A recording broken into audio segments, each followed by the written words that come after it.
Now, as with the American case, we've already discussed a little bit, people who believed in air power in Britain had to win an argument.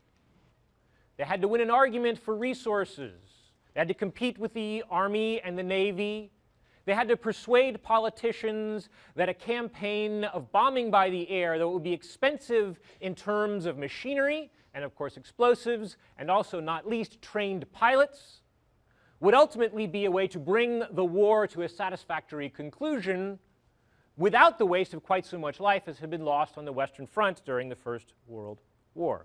It would also be an appropriately parallel reprisal against the Germans for their bombing campaigns in Britain.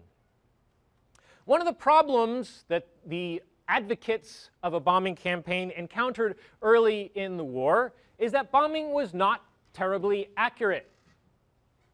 A study carried out by the Royal Air Force in the fall of 1941 concluded that only about a third of bombers were able to come close to their target, and they defined close as within 5 miles, which is not that close. They also had the problem that many of the targets that they wished to hit within Germany or in occupied Europe were much further away than the smaller airplanes the fighters could reach.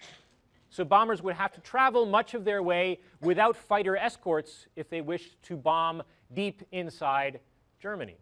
That meant they would be unprotected.